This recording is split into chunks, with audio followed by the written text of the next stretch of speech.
విజయనగర సామ్రాజ్యం కలలకు తెలివితేటలకు పెట్టింది పేరు.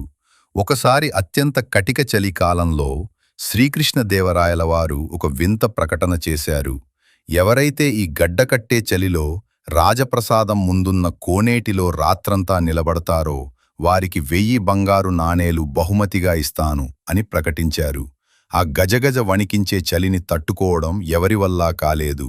కాని ఒక పేద బ్రాహ్మణుడు తన పేదరికాన్ని పోగొట్టుకోవడానికి ప్రాణాలకు తెగించి రాత్రంతా ఆ నీటిలో నిలబడ్డాడు. మరుసటి రోజు ఉదయం అతను బహుమతి కోసం రాజుగారి దగ్గరకు వెళ్ళాడు. కాని అక్కడ ఉన్న ఒక అసూయపరుడైన మంత్రి రాజుగారితో ఇలా అన్నాడు: ప్రభూ, ఇతను తన శక్తితో నిలబడలేదు. కోనేటి పక్కన ఉన్న గుడి దీపం వెలుగును చూస్తూ ఆ వెచ్చదనంతో రాత్రిని గడిపాడు. కాబట్టి ఇతను బహుమతికి అర్హుడు కాదు. అమాయకపు రాజు ఆ మాట నమ్మి ఆ పేదవాడిని ఖాళీ చేతులతో పంపించేశాడు.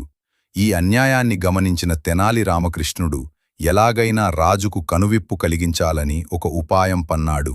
మరుసటి రోజు రాజును, మంత్రిని తన ఇంటికి భోజనానికి ఆహ్వానించాడు.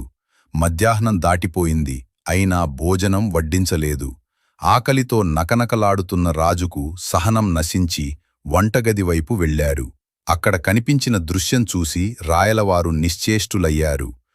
ఒక ఎత్తైన చెట్టు చిటారు కొమ్మన వంట పాత్రను కట్టి కింద నేలమీద చిన్న నిప్పుసెగ పెట్టాడు రామకృష్ణుడు.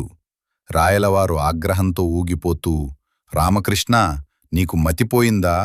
అంత ఎత్తున ఉన్న పాత్రకు ఈ కింద ఉన్న చిన్న మంటసెగ ఎలా తగులుతుంది? అన్నం ఎలా ఉడుకుతుంది? మమ్మల్ని అవమానిస్తావా అని గద్దించారు. అప్పుడు రామకృష్ణుడు వినయంగా నవ్వుతూ ఇలా అన్నాడు: క్షమించండి ప్రభూ, ఎక్కడో దూరంగా ఉన్న గుడి దీపం సెగకోనేటిలో ఉన్న వ్యక్తికి తగిలినప్పుడు ఈ చిన్న మంటసెగ ఆ పాత్రకు ఎందుకు తగలదు అని అనుకున్నాను.